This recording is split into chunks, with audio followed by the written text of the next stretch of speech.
Hello, Captain here. En montagne, en ce lundi de la Pentecôte. Ah oui, encore en enfumage hein, de l'église luciférienne là. Hein? Ben oui, parce que le groupe des apôtres là, hein, ben c'était pas le plus haut top niveau, hein, parce que celui que vous appelez Jésus là, qui s'appelait Yeshua, il y avait plusieurs Yeshua à l'époque, hein. Enfin, celui-là, qui pouvait s'appeler Essou aussi, qui était le grand maître de l'ordre essénien. Hein. Alors, il avait plusieurs groupes de apôtres, plusieurs. Et les officiels, eh ben, c'était l'officiel, quoi, le public. Hein. Les plus importants, c'était les autres groupes. Oui, dans l'officiel, il y avait Jean Koutoumi, peut-être un ou deux autres, mais les plus importants, c'était un groupe de 12 apôtres qui étaient des initiés esséniens. C'était un groupe de 12 femmes, de 12 Women Apostles. Mon copain Virgil Armstrong, ancien CIA, ancien officier de sécurité à Roswell en 1947, capitaine de l'US Air Force, a écrit un livre, Les 12 femmes apôtres. Voilà. Et il y avait encore un autre groupe de 12 qui étaient des, comment ils appellent, des Star Seeds, des Star People. Tiens, en rond-point, il y en a un qui m'a crié par la fenêtre Star People. Donc j'ai couru après, puis je donnais un papier. C'était un code. Bon, il y a des codes. Oui, alors le plus important, c'était donc 12 volontaires des étoiles venus s'incarner sur Terre pour aider à la mission de Essou. Voilà. Que nous, on connaît sous le nom d'Orton, message du Danemark. Et alors, ce groupe de 12, là, ils partaient dans des endroits spéciaux et Essou, il les faisait mettre en contact avec des navettes de la Confédération Galactique de Lumière. Oui, les soucoupes volantes. Et ces apôtres-là, ils montaient avec lui dans les soucoupes volantes. Hein, ils étaient enseignés là. D'ailleurs, le groupe officiel mainstream d'apôtres, ils étaient un petit peu jaloux comme des poux quand même. Hein, voilà. Bon, on passe là-dessus, c'est pas mon sujet, hein, les manipulations de l'église catho qui est en fait luciférienne. C'est pas mon sujet, vérifie. Non, le sujet d'aujourd'hui, c'est pas ça du tout. Le sujet, qui va être le titre de la vidéo, c'est Le peuple s'éveille. Déclaration de maître Carlo Brusa dans une manif à Paris, interviewé par un citoyen reporter. Il dit le peuple est en train de s'éveiller.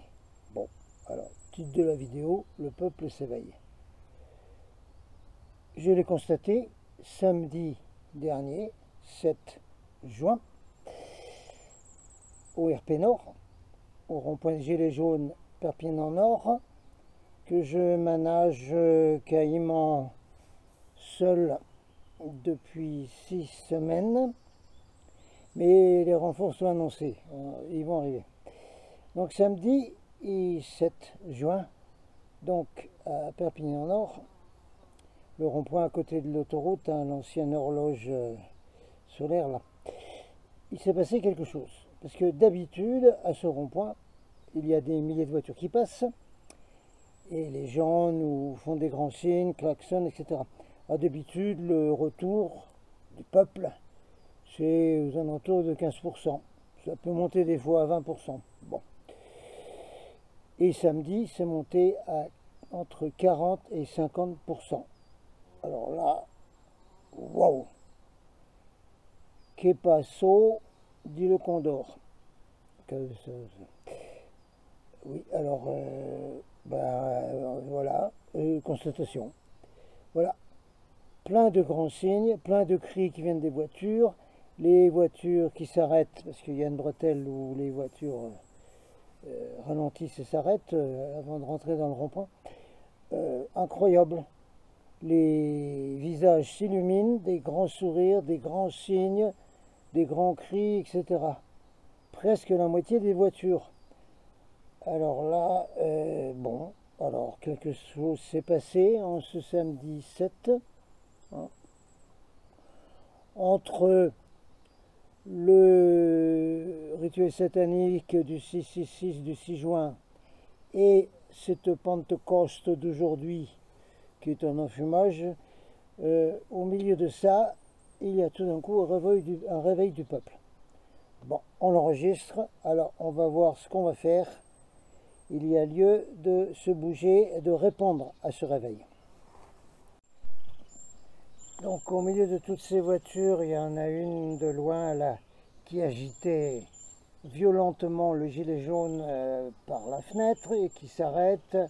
On discute, des super motivés, de toute évidence des gilets jaunes hein, d'avant là, enfin, du mouvement, et qui me disent oui mais on n'est pas bien au courant nous quand il y a le rond-point, quand il y a tout ça. Bon, alors on a discuté. La lumière est survenue dans notre cerveau embrumé là. Eh bien oui, on a discuté, il faut mettre des cartons, comme pour les vides-greniers. Vides-greniers, dans les villages, dans les villes, partout, vous avez des cartons qui sont cloués sur des arbres, sur des endroits, qui sont attachés à des poteaux. On a le droit de mettre un carton, hein, du moment qu'on ne fait pas de taxe, c'est bon, c'est good. Donc la solution, c'est bel et bien de faire un carton hein, de la taille de 40-40, n'importe, hein, et écrire dessus gilet jaune, rond-point Perpignan Nord, tous les samedis, 13 h. Voilà. De façon à ce que tous les gens de la contrée, quand ils voient ce carton, ils regardent, ah, il y a un vide-grenier. Ah, oh, c'est les gilets jaunes. Comme ça, ils sont au courant. Alors, appel à la population, parce que moi, je viens au rond-point depuis 100 km de distance. Alors, je ne peux pas faire 200 km aller-retour plusieurs fois dans la semaine pour aller mettre des cartons un peu partout dans la contrée. Ça c'est pas possible.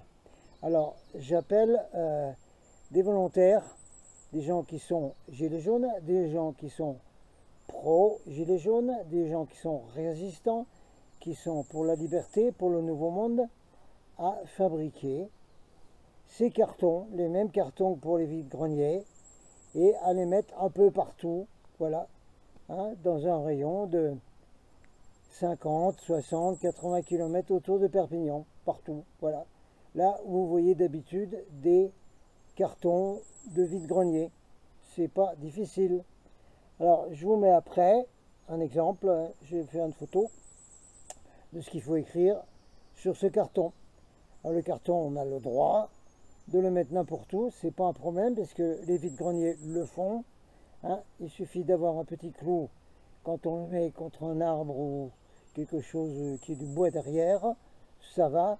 Ou alors on fait un trou dans le carton, on met de la ficelle et on l'accroche autour d'un poteau, etc. Tout le monde a compris, alors on a besoin de volontaires pour faire ça. Voyez l'exemple qui suit là maintenant.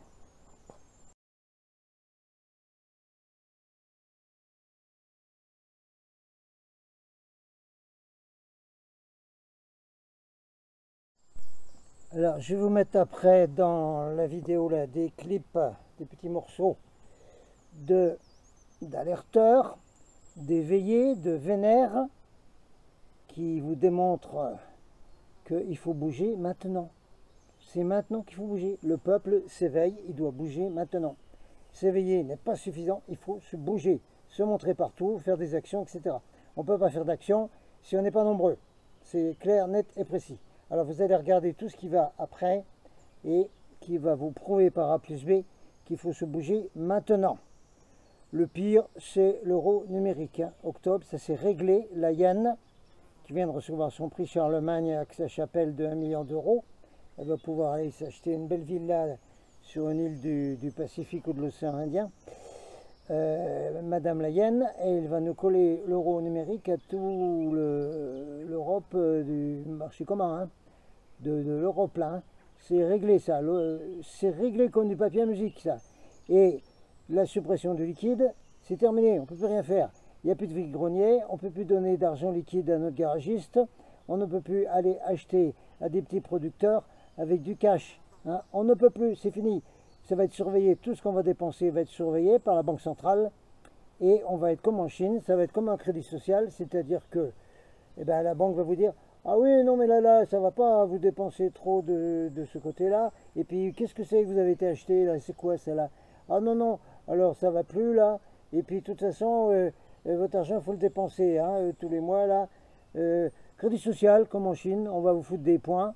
Vous êtes un bon esclave, vous obéissez bien à ce que va dire la Banque centrale, ou alors vous n'êtes pas bien et vous êtes comme en Chine, vous êtes un pesteux. Voilà. Ça va, tout le monde a compris ce coup-là? On ne parle même pas de guerre ou d'autre chose, hein. Rien que ce coup-là, il faut sortir immédiatement. Rien qu'avec ce coup-là. Bon. Alors, je vais vous donner quelque chose après. Vous allez me faire le plaisir de regarder les vidéos précédentes sur la guerre contre la communition. Une super synthèse de Mike Adams, le Hells Ranger du Texas. Top niveau. Bon, il a presque tout dit. Il manque un petit peu sur les entités, l'IA qui en fait dirige cette planète, sur les reptilos, etc. Mais bon, c'est déjà super ce qu'il a fait. Alors, vous allez regarder ça et le partager au max, parce que c'est pas assez partagé là. Hein, et tout le monde vient sur mon Facebook, tout le monde vient sur la chaîne YouTube, tout le monde vient sur le Telegram. On vous met tout ça dans la description, ok? Allez, go, tout le monde se bouge. Alors, je vais vous faire une petite explication là sur le sujet important de comment l'élite mondiale, les entités à intelligence artificielle, enferment les gens dans une espèce de cocon. C'est hyper important de le savoir. Alors, si vous avez une génétique de résistant, il faut simplement dire, bon bah ton cocon, moi mon gars, je m'en fous, hein. Je sors de mon cocon et je me bouge. Et je rejoins les autres. Voilà. Écoutez ça. Voilà, je vais vous donner un témoignage personnel, mais qui a été également rapporté par beaucoup d'autres alerteurs, hein, résistants, etc., publics. Hein. Quand j'étais aux États-Unis, j'avais discuté avec pas mal qui ont rapporté le même symptôme. C'est-à-dire, pendant un moment, c'était seulement sur les alerteurs, hein, sur les gens qui publiquement résistaient, hein, style Julian Assange, avocat Fulmich, enfin plein d'autres. Hein. C'était comme ça. Peut-être c'est ce qu'on appelle l'hypnose du sommeil ou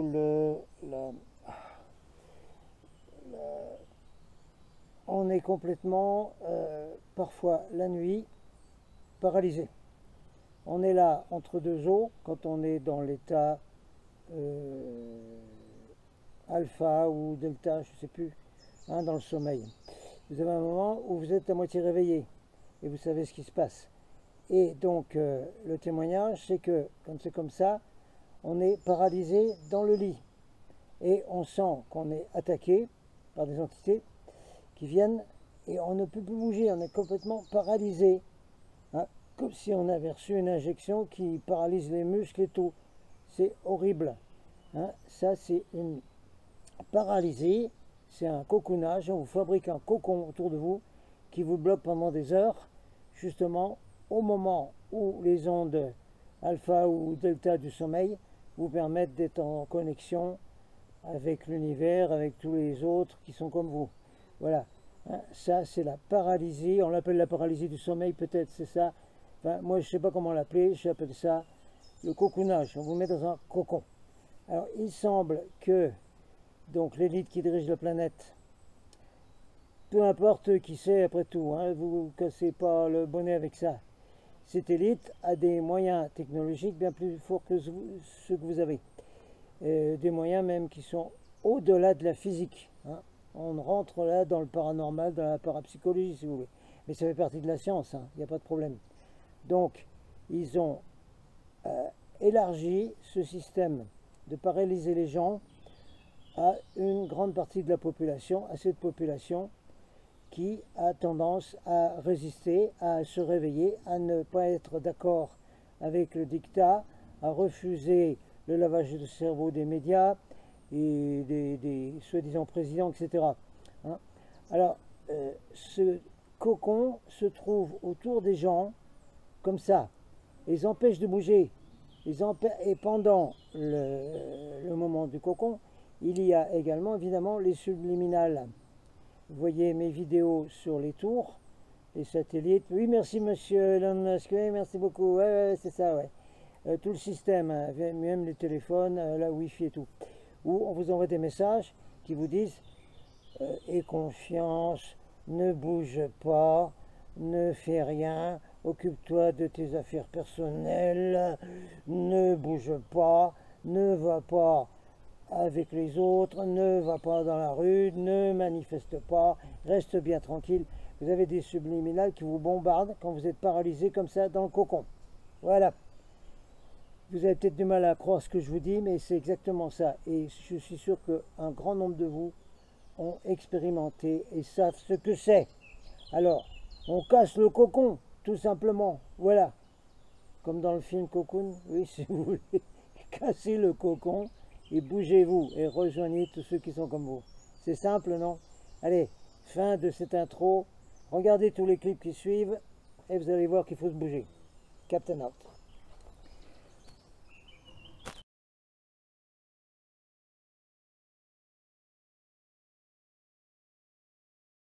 En 1980, alors conseiller de François Mitterrand, écrivait ceci. À l'avenir, il s'agira de trouver un moyen de réduire la population. Nous commencerons par les vieux, car dès qu'il dépasse 60-65 ans, l'homme vit plus longtemps qu'il ne produit et il coûte cher à la société. Ensuite, les faibles puis les inutiles, qui n'apportent rien à la société, car il y en aura de plus en plus. Et surtout, enfin, les plus stupides. Une euthanasie ciblant ces groupes. L'euthanasie devra être un instrument essentiel de nos sociétés futures, dans tous les cas de figure. On ne pourra bien sûr pas exécuter les gens ou faire des camps. Nous nous en débarrasserons en leur faisant croire que c'est pour leur bien. La population trop nombreuse, et pour la plupart inutile, c'est quelque chose d'économiquement trop coûteux. Sociétalement, il est également bien préférable que la machine humaine s'arrête brutalement, plutôt qu'elle ne se détériore progressivement. On ne pourra pas non plus faire passer des tests d'intelligence à des millions et des millions de gens, vous pensez bien. Nous trouverons quelque chose ou le provoquerons, une pandémie qui cible certaines personnes, une crise économique réelle ou pas, un virus qui touchera les vieux ou les gros, peu importe. Les faibles y succomberont, les peureux et les stupides y croiront et demanderont à être traités. Nous aurons pris bien soin d'avoir prévu le traitement, un traitement qui sera la solution. La sélection des idiots se fera ainsi toute seule, ils iront d'eux-mêmes à l'abattoir. L'avenir de la vie, Jacques Attali, 1981, entretien avec Michel Salomon. Le succès de TV Liberté dérange. Notre liberté d'expression, nos révélations, nos coups portés à la Macronie et à l'extrême centre agacent les puissants. Résultat, nous sommes attaqués.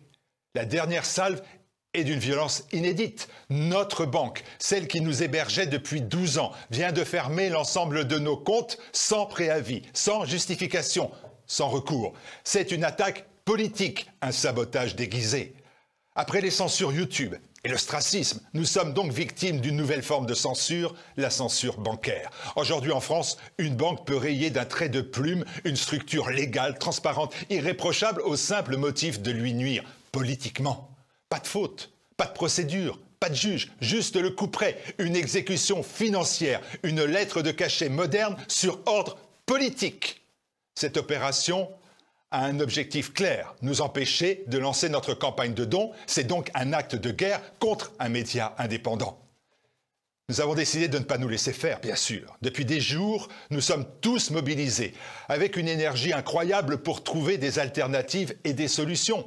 Depuis ce jour, vous pouvez faire à nouveau votre don à TVL en toute sécurité. Sur la faillite des médias, ce qui est très révélateur à travers ce qui s'est passé ce week-end, c'est la grande victoire des réseaux sociaux. Ce sont eux qui, une fois de plus d'ailleurs, ont montré quelle était la réalité des faits et qui ont rompu avec le récit idyllique qui avait été celui des médias mainstream, des médias majoritaires, qui eux ne voulaient voir et n'ont décrit qu'une rencontre bon enfant. C'était le titre d'ailleurs et tous les commentaires jusqu'à hier. Et hier encore, vous aviez Libération et Le Parisien, je crois, qui titraient sur la liesse populaire. Le Parisien ne se réveille que ce matin, d'ailleurs, en titrant enfin sur la honte qui a été celle, effectivement, des exactions qui ont été commises. Donc, c'est une grande victoire qui a été portée par les réseaux sociaux, qui se révèlent être maintenant le vecteur médiatique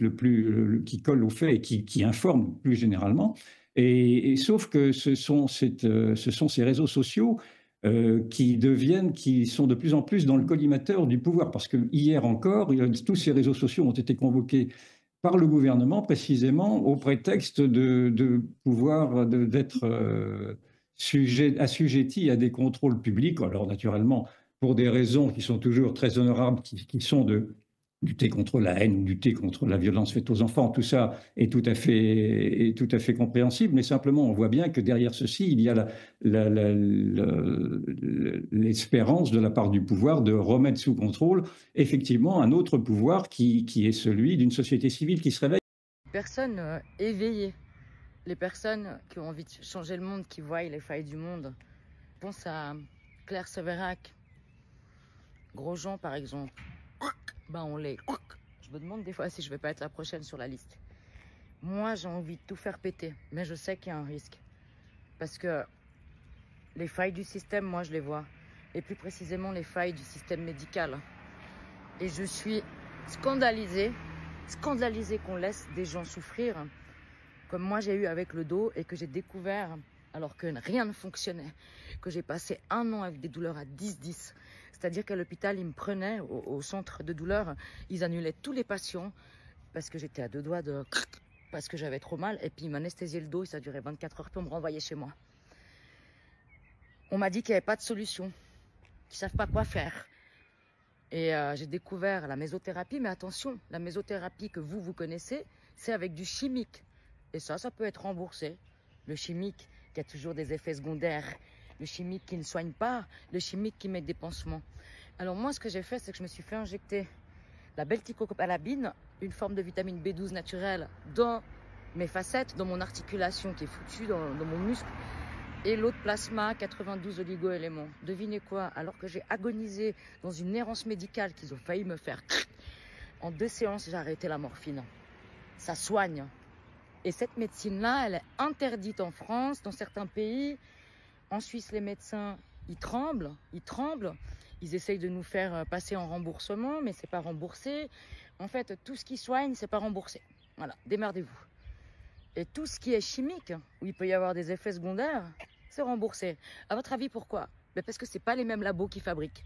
Voilà, c'est tout pour le rendement. Et c'est très triste.